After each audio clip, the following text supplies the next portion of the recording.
लातूरमध्ये एमपीएससीचा अभ्यास करणाऱ्या विद्यार्थ्यांनी मोर्चा काढलेला आहे आणि नीट परीक्षेनंतर असेल किंवा टीईटीची परीक्षेनंतर एक प्रकारची अस्वस्थता जी आहे ती एमपीएससीचा अभ्यास करणाऱ्या विद्यार्थ्यांमध्ये पाहायला मिळते आणि त्यामुळं हा मोर्चा जो आहे तो विद्यार्थ्यांनी काढलेला आहे आणि एमपीएससीची परीक्षा जी आहे ती तिनेच झाली पाहिजे अशा प्रकारची एकमुखी मागणी जी आहे ती या विद्यार्थ्यांची आहे। आपण यांच्याकडनं जाणून घेणार आहोत। मोठ्या संख्येनं या मोर्चामध्ये आंदोलक जे आहेत ते विद्यार्थी सहभागी झाले। मला सांगा काय मागणी आहे?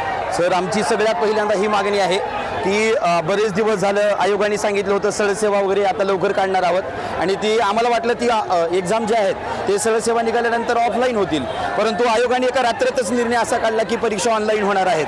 मग पाठीमागे ज्या एक्झाम झालेल्या आहेत त्या एक्झामचं आम्हाला स्वरूप माहीत आहे। ज्या ऑनलाईन एक्झाम झाल्या त्याच्यामध्ये फार घोडेबाजार चालला। त्याच्यामध्ये जे प्रामाणिकपणे विद्यार्थी अभ्यास करतात, रात्रंदिवस कष्ट करतात, जो अभ्यास करणारा विद्यार्थी अभ्यासिकेमध्ये आहे तो अभ्यास करणारा विद्यार्थी कधीच लागला नाही। कुठेतरी घोडेबाजार, पैशाचा बाजार झाला, कुठेतरी मोठ्या पदावर असणाऱ्या लोकांचीच व्यक्ती, नातेवाईक, आप्तजन ते त्या ठिकाणी रुजू झाले आणि आमच्यासारख्या सर्वसामान्य विद्यार्थी मित्रांना कधीच संधी मिळाली नाही। म्हणून आमची सगळ्यात महत्त्वाची मागणी आहे जी आता येणारी पुढली प्रत्येक परीक्षा आहे ती फक्त ऑफलाईन आणि ऑफलाईनच झाली पाहिजे।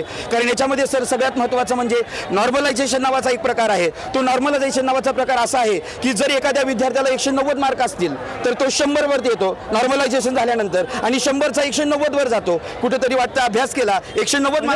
नीट परीक्षा असेल किंवा टीईटीची परीक्षा असेल यामध्ये म्हणजे पेपर फुटीचा जो प्रकार घडला त्यानंतर आता विद्यार्थी ऑफलाईन परीक्षेची मागणी करतात। मला सांगा, आता तुम्ही या मोर्चामध्ये सहभागी झालेले आहात, नीट परीक्षा असेल किंवा टीईटीची परीक्षा असेल त्या टीईटीच्या परीक्षेनंतर काय एक अस्वस्थता वाटते का? एमपीएससीची परीक्षा ही ऑफलाईन झालीच पाहिजे। ऑनलाईनने आमचं खूप नुकसान होत आहे, तरी प्रशासनाला कळावं की याचा लवकरात लवकर काहीतरी निर्णय घ्या। आमच्या भविष्याचा प्रश्न आहे। तुम्हाला काय वाटतं? ऑफलाईन झाली पाहिजे एमपीएससीची परीक्षा। एमपीएससीचे अभ्यास करणारे हे सगळे विद्यार्थी आहेत आणि मोठ्या संख्येनं लातूरमध्ये मोर्चा निघालेला आहे आणि ऑफलाईन पद्धतीनेच एमपीएससीची परीक्षा जी आहे ती झाली पाहिजे अशा प्रकारची मागणी समोर येत आहे। एक प्रकारे नीट आणि टीईटीचा जो पेपर फुटला त्यानंतर एक अस्वस्थता जी आहे ती या विद्यार्थ्यांमध्ये पाहायला मिळते आहे। महेंद्र जोंधळे, TV9 मराठी, लातूर।